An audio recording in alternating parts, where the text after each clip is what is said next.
Hello, I'm Marlis Arnold, trade show marketing consultant and author of the book, Build a Better Trade Show Image. Welcome to the Trade Show Insights podcast with news, tips, and tools to expand your knowledge of exhibiting.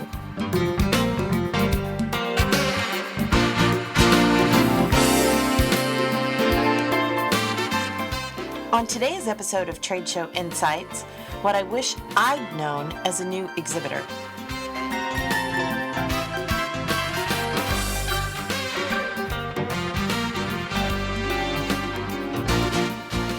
Because I've participated in more trade shows than I can remember, since shortly after college when I was a brand new entrepreneur, it's tough to even recall my very first experience, but there are definitely some rookie mistakes that I remember from those early years. Number 1, don't stand behind a table. Where did you learn how to exhibit? Odds are you learned by watching others just like I did. Unfortunately, most exhibitors, especially those in a 10 by 10 space, have one standard layout. The table on the aisle with chairs behind it. Now, while I don't ever remember using the chairs because I just have too much nervous energy and adrenaline and just can't sit, I did initially stand behind that ugly 6-foot table with my products spread out as a barrier between me and the attendees. So much wasted space in my booth, if only I'd made better use of it. Number 2, put less stuff in the booth. Now, once I did learn how to move the table out of the way, I went then to the opposite extreme, better known as let's fill the space. I tried to cram everything anyone might possibly be interested in into that 100 square feet, or once in a while I had a luxurious 200 square feet. But the poor attendees were on such a stimulus overload that they couldn't even tell if they were interested in what I was offering or not. Number 3, don't allow food or drink in the booth. This was a very expensive lesson for me. Since I was selling an upscale line of women's clothing, I had a sales portfolio that had photos and fabric swatches, and it was just really, really nice. Well, at one show, my fellow booth staffer set her can of cola down next to my open portfolio. Someone came by, bumped the table, and, well, you can imagine what happened next. We cleaned it up the best we could, but I know my professionalism was compromised not only at that show, but every other time I opened that book for the rest of the season. That's when I put my foot down and made a no food or drink rule in every future exhibit. Number 4, choose your team wisely. Because I was an independent sales rep, I often shared a booth with other reps.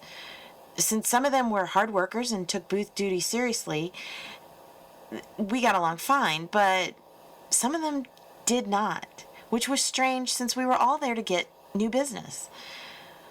So why weren't they good staffers?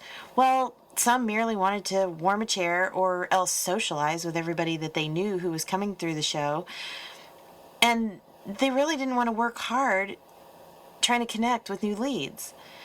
This was especially unfair when it came time to split up the names that we gathered, and the do-nothing staffer went home with names, and the rest of us were afraid they would never be contacted, and honestly, they probably weren't.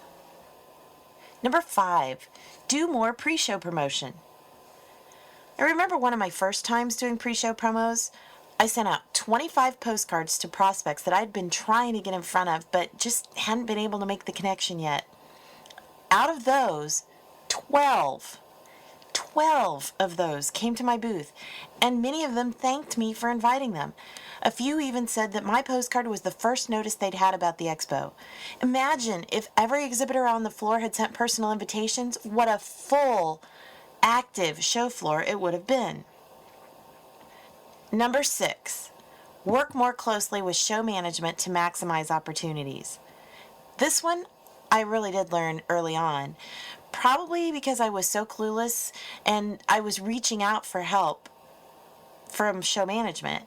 I wanted to know what other opportunities there were, if I could get a hold of the attendee list, if there were presentation times on the stage, if there were sponsorships, all those kinds of things. I wasn't always able to take advantage of all the opportunities, but at least I made sure to evaluate them to see what might be the best fit for me and my team. Because of that, I sometimes had access to tools that none of the other exhibitors even cared to ask or even knew existed. I've always said trade show exhibiting is not rocket science.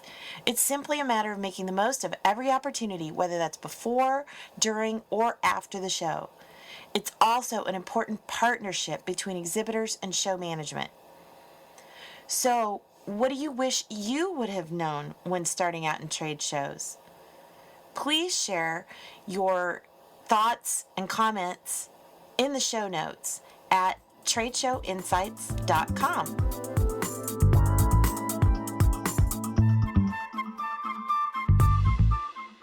Trade Show Insights is protected by the Creative Commons copyright license. You may feel free to share this recording with colleagues as long as it is shared in its entirety and is not used for commercial purposes. To learn more, please see the link in the show notes. Well, that's it for this episode of Trade Show Insights. Be sure to check out our show notes at tradeshowinsights.com. Until next time, I'm Marlis Arnold. Thanks for listening.